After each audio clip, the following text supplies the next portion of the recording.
We've got a fabulous range of Gibson acoustics, top of the range acoustics here. But what about the starter range and the budget range? What kind of price range do we go from here to some of these wonderful guitars here?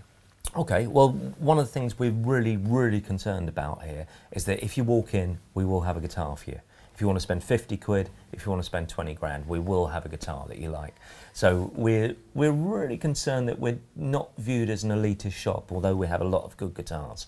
So steel string guitars, we're going to start at £80.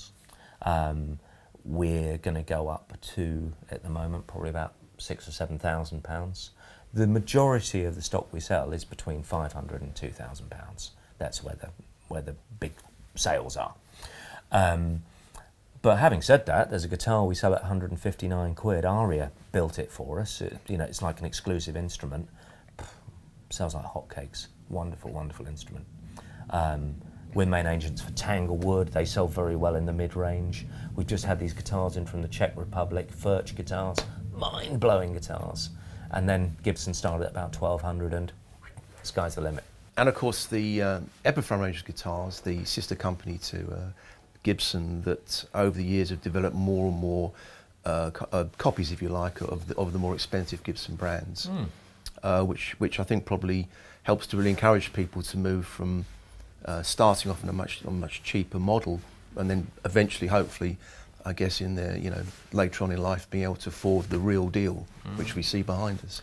Gibson are very switched on to brand loyalty, so they're making lots of guitars that are accessible to people who don't want to spend a fortune, and that goes for acoustics and electrics. You can now buy a Gibson acoustic. I think there's a new model coming under £1,000. You can buy a Gibson electric made in Nashville in the USA for 500 quid. That's pretty damn good. You're obviously a player yourself, and could you tell us about the guitars you own, and what about the guitar that if the shop burnt down, which one would you save? I've got some nice acoustics. I've got a Martin acoustic and a Gibson acoustic. In terms of the guitar I'd save, it would be my 16th birthday present, my Gibson SG Junior. I've got a nice old Epiphone jazz guitar from the 30s. I've got a Gibson 330, that's pretty special. And I've got a couple of nice acoustics, but I don't have any sort of museum pieces or anything tucked away. I like interesting guitars rather than fabulously expensive guitars. There must be a lot of famous artists, guitar players coming through the store all the time. Any anecdotes or stories you can think of going back over the years? So when it comes to artists, I'm very lucky because these guys are my customers, so it's rather nice. And I don't get too starstruck, but there was one time I was on the phone in the office and someone buzzed me down. They said, "There's a guy up here who wants to buy a guitar lead." And I said, "Sell him a guitar lead?" And they said, "No, I think you better come up." And I walked upstairs and Chuck Berry was standing at the counter, and that I was kind of, whoa! That's like Elvis standing at the counter for me. Chuck Berry was standing at the counter. Love that.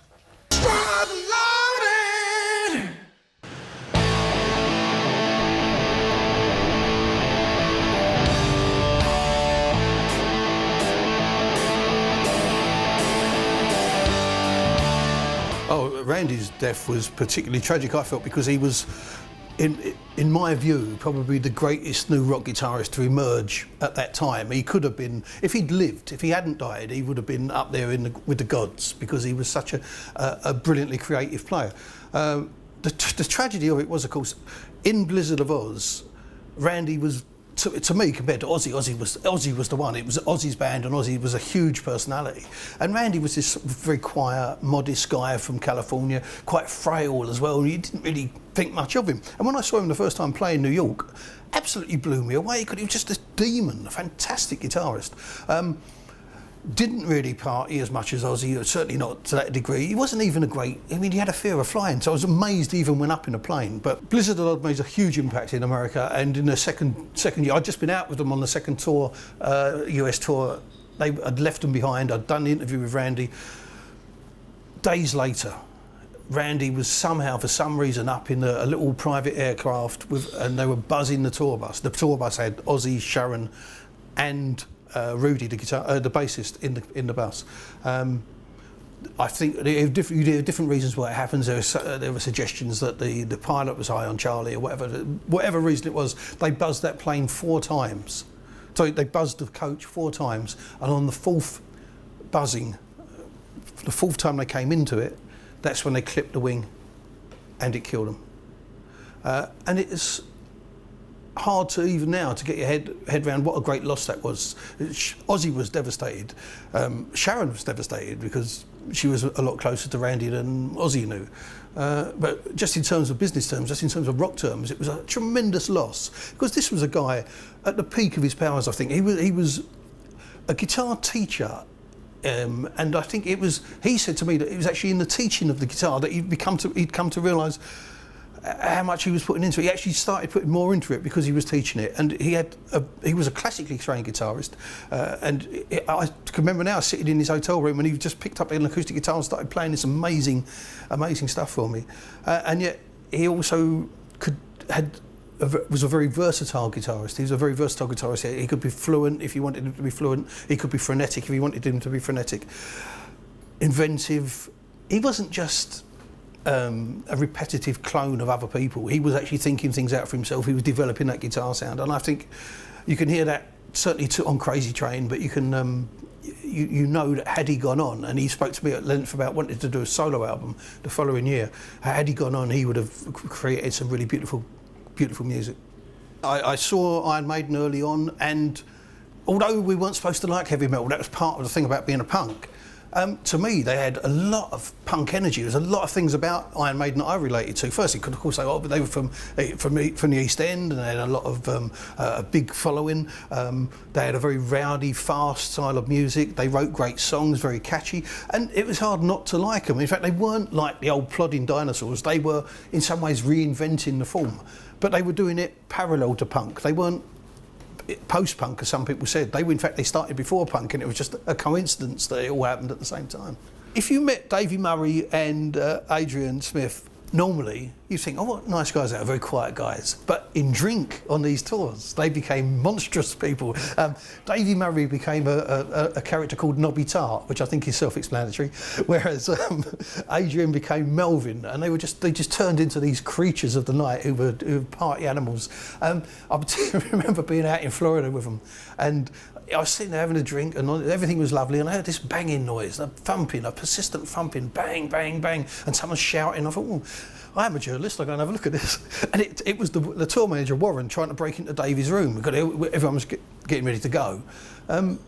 We broke into the room together, and there we found the body of Davey Murray, looking so comatose, and still we thought the worst, but no, he was fine, and he was just out for the count completely. So Warren has then picked him up, draped only in a blanket, only in a bed sheet. So he looks like the fallen body of Christ, to be honest. And this metal messiah, they're then taken through the hotel, and everyone's amazed and gasping. And yet 3 hours later, when we pull up at a handy roadside lap dancing club for a little bit of a drink at lunchtime, he is then fully awake. So, I won over the 8 last night, was all he said. And within an hour of us being there, he'd left and he'd taken one of the dancers with him. So this is the incredible, indestructible power of his liver. Yeah. And yet you meet him now and you think, what a quiet man, what a nice gentleman he is. Yeah, I started at Sounds in 78, the summer of 78, a time when Enemy said that punk was dead. And yet I'm going out every night and seeing great new bands. Every week you see something fantastic. The Members, the Ruts, the Skids. It was a great time to be young and alive, and it was just a fantastic time to be writing about music. So, I'm lucky enough to have quite a few guitars, but I use them, that's what I do for a living. Certain gigs need certain sounds, This is one of my favourites. It's a James Tyler, made in Los Angeles. Probably one of the better makers in the world at the moment. Not the cheapest guitar in the world, but it is good. So we were doing a bit of slide. Let's do a bit of slide on this, I guess.